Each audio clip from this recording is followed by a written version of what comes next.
honestly, I can't be too mad. I mean, we came out firing, things didn't go our way, and we left the door open too long against probably the best offense in the country. When you play a team like that, a team that really earns that number one spot, you can't be too disappointed when you take the L. So that's why I sit here today, calm, reasonable, feeling at peace.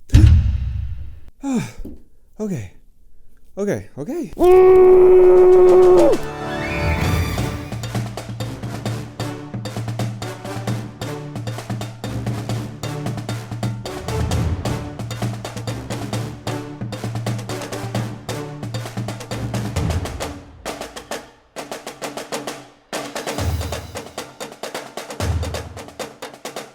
Welcome back to the Jerry Tanner Show, brought to you by the UGA Alumni Association.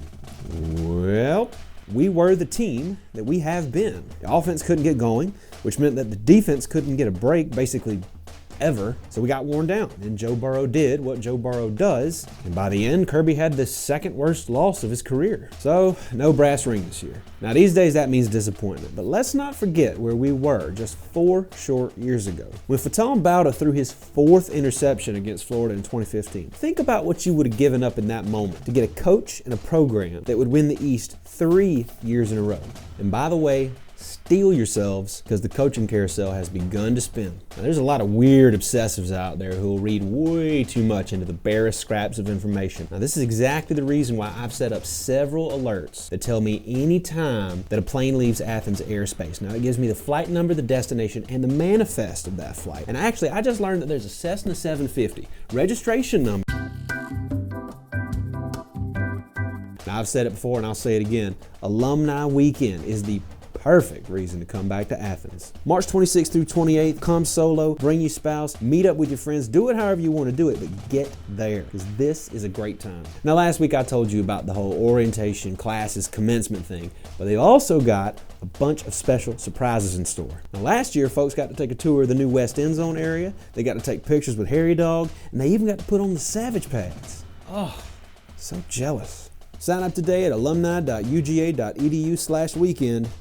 and come home for the weekend. All right, back to it. We return once again to New Orleans. Once again coming off a championship loss, and once again playing a team from Texas that lost their championship game to Oklahoma. Lot of similarities.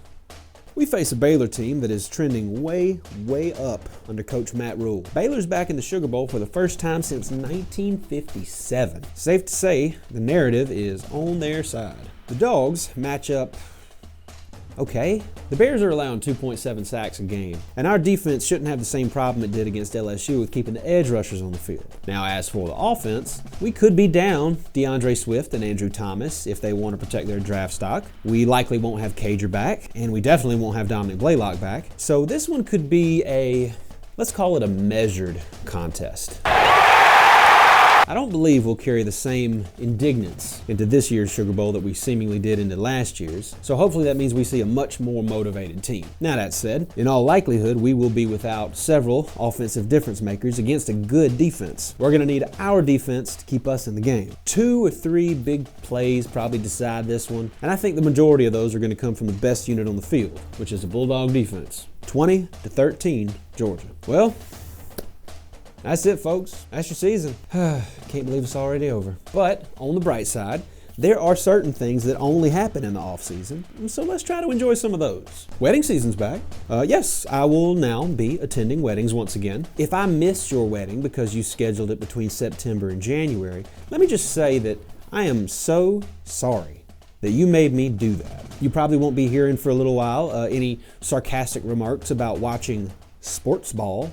Isn't that a good one? These people, so funny how much they just do not care about that thing they cannot stop telling you they don't care about. I guess it's good for them though. I mean, now they can get back to curating their Funko Pop collection. And last, now that our Saturdays are back open again, we can get back to all those projects that we've been putting off. Nah. Y'all be sure to like, subscribe, and ring the bell, and you'll never miss an episode.